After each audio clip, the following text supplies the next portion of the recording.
सभी किसान भाइयों को नमस्कार।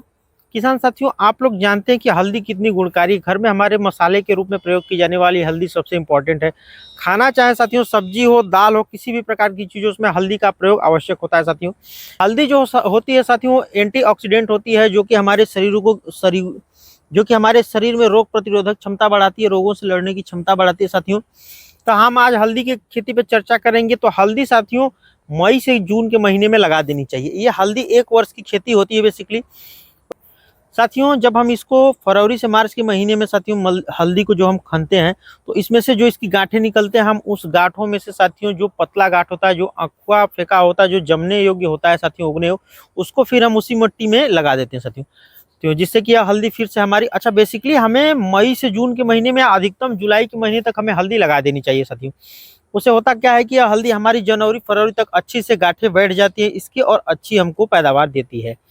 दोस्तों मैं बताना चाहता हूं कि हल्दी एक ऐसी खेती है और सूरन एक ऐसी खेती है, दो ऐसी खेती है जिसके लिए धूप की विशेष आवश्यकता नहीं होती है। नाम मात्र का भी धूप मिलेगा तो यह हो जाती है, जिस कारण से साथियों यह छायादार या वृक्षों के नीचे, देखिए आप लोग, इधर अमरूद है, उधर अमरूद है साथियों, और इस साइड भी अमरूद है, लेकिन यह हल्दी लगाई गई है और ये अच्छी हल्दी होगी साथियों, इसकी गारंटी मैं देता हूं। तो ये नरेंद्र हल्दी की वैरायटी है साथियों, जो कि शोधित बीज है साथियों। हम आज हल्दी पे थोड़ा सा देखेंगे साथियों। तो ये 1200 रुपये केजी तक मार्केट में बिक रही है। हालांकि हल्दी एक ऐसी चीज़ है साथियों, जो कि यदि आप 1 केजी खरीद लेते हैं तो पूरा साल इसमें निकल जाएगा, इसके बाद आपको खरीदने की आवश्यकता नहीं होती है।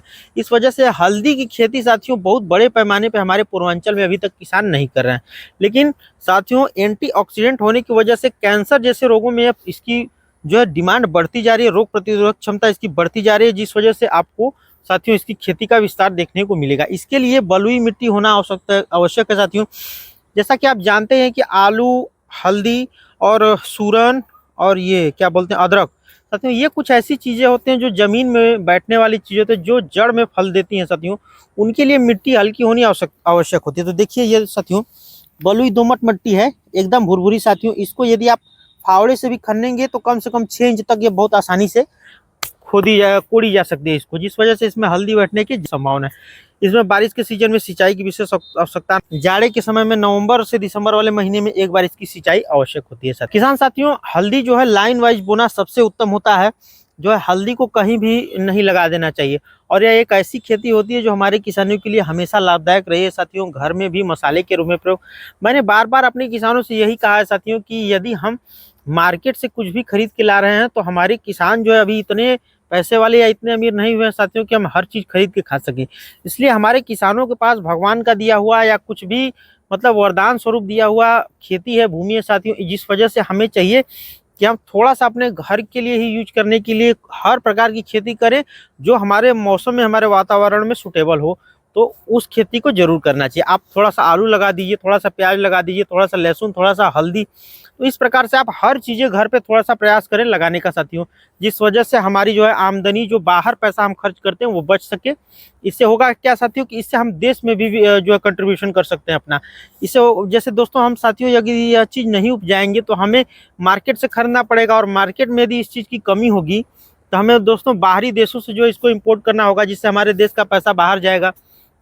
तो जिस वजह से साथियों हमारे व्यापार पे, हमारे देश को हानि होगी। और यदि हम इस चीज़ की उपज करते हैं साथियों, तो जो हमारे खाने से अधिक बचेगा हम उसको दोस्तों बेच देंगे, तो वह सरकार या फिर किसी अन्य माध्यम से जो है बाहरी देशों में एक्सपोर्ट होगा, जिस वजह से हमारे देश में आमदनी बढ़ेगी। इसमें हमारे देश का ही फायदा है साथियों। तो किसान एक ऐसा माध्यम साथियों जो सरकार के लिए हमेशा लाभदायक रहा है। तो यही निवेदन करूँगा साथियों कि हमारे किसानों पर विशेष ध्यान देने की आवश्यकता है, क्योंकि हमारे किसान ही तो पूरे देश का जो है पेट भरते हैं साथियों। तो इन पे जो है ध्यान देना बहुत ही आवश्यक है सरकार को। तो वीडियो कैसा लगा साथियों हमें कमेंट करके जरूर बताइएगा। यदि अच्छा लगे तो लाइक शेयर और हमारे चैनल को सब्सक्राइब जरूर करिएगा। धन्यवाद साथियों।